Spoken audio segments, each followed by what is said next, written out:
여러분 안녕하십니까?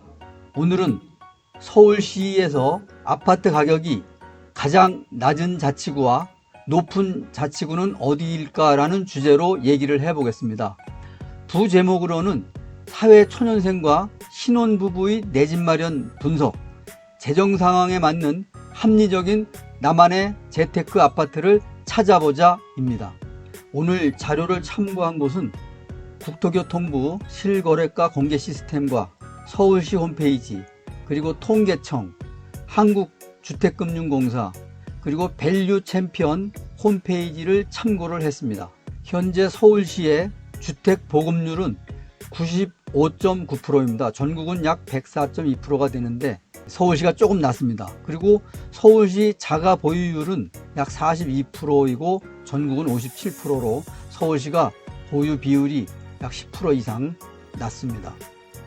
현재 사회초년생과 신혼부부의 내 집 마련 분석은 이런 안을 가지고 시작을 하겠습니다. 내 집 마련을 준비 중이라면 가능한 빠른 시일 내에 매수를 고려해보자. 재정 상황에 맞는 지역을 선택하여 장만하는 전략을 짜자. 부동산 규제가 많지만 사회초년생과 신혼부부에게는 문이 활짝 열려있다. 경제가 어려운 시기이지만 장기적으로 보면 주택가격은 우상향을 했다.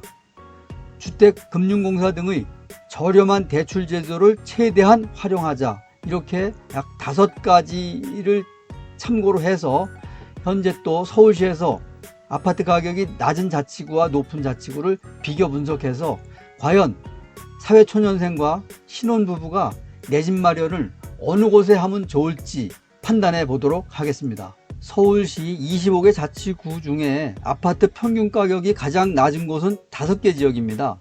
도봉구, 노원구, 금천구, 구로구, 중랑구 이렇게 됐는데 이게 지금 도봉구, 노원구, 중랑구 쪽은 북쪽이 되겠고 금천구와 구로구는 또 남쪽이 되겠죠. 서울의 외곽 변두리 지역이고 교통이 좀 불편하긴 하지만 이 지역이 현재로서는 서울시에서 가장 낮은 지역이 되겠습니다. 서울시 평균 아파트 거래가가 약 7억 2천만 원인 점을 감안하여 봤을 때 위 지역 5개 지역은 약 50% 정도 더 저렴한 가격으로 현재 구입할 수 있는 그런 곳입니다. 현재 도봉구는 평균 가격이 3억 5,681만 원, 노원구는 3억 9,708만 원, 금천구도 3억 9,870만 원, 구로구가 4억 1,052만 원, 중랑구가 4억 2,442만 원으로 지금 전부 5개 구가 5억 원 이하의 지금 매물을 구할 수 있습니다. 또 요즘에는 지금 부동산이 좀 침체기가 되다 보니까 매도자 우위에서 매수자 우위로 방향이 지금 바뀌었습니다. 매수를 하고자 한다면은 우리가 골라서 살 수 있는 그런 시기가 지금 시기라고 볼 수가 있겠습니다. 그럼 아파트 가격이 가장 높은 지역은 어디일까요? 아파트 평균 가격이 높은 지역은 아시다시피 강남, 용산, 서초, 송파, 성동구 이렇게 되겠습니다. 그래서 이 지역들은 도봉구 등 낮은 지역과 비교하면 약 4, 5배 정도 높은 가격에 형성이 되어 있습니다. 지금 서울시 평균이 약 7억 2,505만 원인데 성동구가 9억 1,190만 원, 송파구가 11억 6천, 서초구가 15억 6천, 용산이 16억 3천, 강남이 16억 6천 정도로 해서 거의 10억 원대를 넘고 있는 그런 현상이 되겠죠. 그러면 지난 10년간 서울 아파트 시장에 어떤 변화가 있었을까를 한번 보도록 하겠습니다. 2019년 상반기 아파트 시세 동향은 2009년 상반기와 비교해 보았을 때 서울시 전체 평균 아파트 가격이 2009년 4억 5,799만 원에서 2019년 약 10년 만이죠. 7억 2,505만 원으로 약 58%가 상승했습니다. 연평균 상승률을 보게 되면 약 5.8%로 은행이자보다 높은 것이죠. 또 강북은 상승률이 53%, 강남은 63%로 약 10% 정도가 더 상승했습니다. 그러면 10년이 지난 시점에 서울의 아파트 가격이 약 58% 상승했다고 했는데 그럼 앞으로 10년 후에 현재가 2020년이니까 2030년에도 58% 이상 오를 가능성이 있는 것이죠. 과거 사례를 보았을 때. 그래서 지난 10년간 서울시 아파트 상승률이 은행이자보다 높았기 때문에 주거용 아파트 매입은 본인의 자산을 증식하는 가장 쉬운 방법이 될 것이다 라고 저는 판단을 하고 있습니다. 또 아파트가 큰 금액을 필요로 하지만 현재 주택금융공사 등의 대출을 이용해서 레버리지를 이용한 지렛대 역할을 하여 최고의 자산 증식 방법이 될 것이다. 현재 주택금융공사 저도 홈페이지 지금 들어가 봤습니다만은 이율이 2%에서 3%면은 무주택자나 신혼부부들에게는 아주 최고의 그 대출을 해줄 수가 있습니다. 그래서 지금 그 도봉구나 노원구 쪽 또 상계동 쪽에 아파트들을 보게 되면은 이 대출을 받아서 내 현재 자금을 조금만 보탤 수 있다면은 아파트를 구입을 할 수 있을 것으로 이렇게 봅니다. 그래서 주택금융공사를 잘 활용해야 될 것이다 이렇게 생각을 합니다. 그럼 향후 10년 후에 서울 아파트 가격은 어떻게 될까요? 제가 볼 때는 더 가파른 상승이 예상되며 내가 사는 아파트 가격은 오르든 내리든 개의치 않고 매입하는 것이 최선의 방법이 아닐까 이런 생각을 합니다.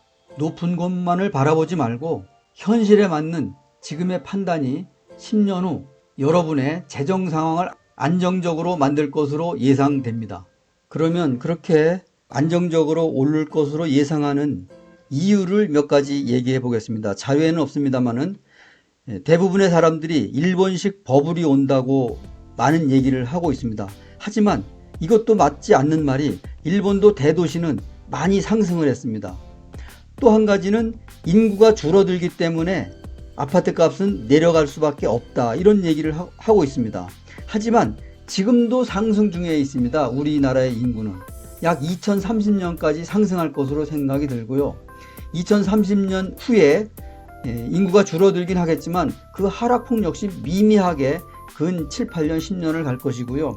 그 자리를 또 외국인들이 메워주고 있습니다. 그래서 인구가 줄어들기 때문에 아파트 가격이 내릴 것이다 라는 말은 맞지 않다고 생각을 합니다. 그래서 현재 아파트가 없는 무주택자라면은 지금부터 휴일에 그 아파트를 사고자 하는 지역의 현지를 출장을 해서 부동산에도 다녀보고 또 현장에 아파트도 가보고 단지도 검색해보고 또 가격도 알아보고 해서 결정적인 순간이 왔을 때 또 급매물이 나왔을 때 내가 생각하는 매매 가격의 범위에 온다면은 그때 바로 결정을 해서 사야 됩니다. 그 사는 시점을 놓치게 되면은 또 못 삽니다. 디레이 돼서. 그래서 꼭 이렇게 시장 조사를 해가지고 미리미리 준비를 해서 기회가 왔을 때 바로 매입을 해야 합니다. 지금 앞에서 봤듯이 노원구나 상계동 쪽에 아파트 가격이 내 수준의 현금과 맞지 않다면은 빌라도 한번 검토를 해보는 것도 괜찮다고 생각을 합니다. 빌라는 이제 역세권 쪽을 하면 좋겠죠. 그래서 빌라도 아파트만큼 상승을 하진 않지만은 언젠가는 빌라도 꾸준히 오르고 또 재개발, 재건축 등의 그런 그 기회도 있기 때문에 빌라 역세권도 돈이 없다면 꼭 아파트만 고집할 것이 아니라 빌라 역세권도 한번 검토해 보기를 바랍니다. 저도 예전에 아파트를 사려고 하면은 그 지역에 가서 부동산에도 알아보고 또 아파트 단지도 검색해 보고 가격도 검색해 보고 그렇게 해서 가격 변동폭이 있다든가 또 부동산에서 급매물이 나왔다고 연락이 왔을 때는 바로 가서 살 수 있는 그런 여건을 해서 미리미리 시장 조사를 했었던 그런 때가 있었습니다.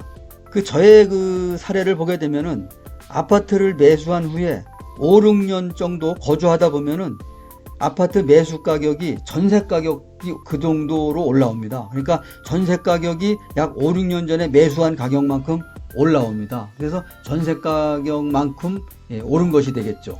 그럼 그렇게 오르는 이유는 무엇일까요? 우선 저는 몇 가지 이유가 있겠지만은 첫 번째는 인플레이션 현상 때문에 그렇다고 볼 수 있습니다.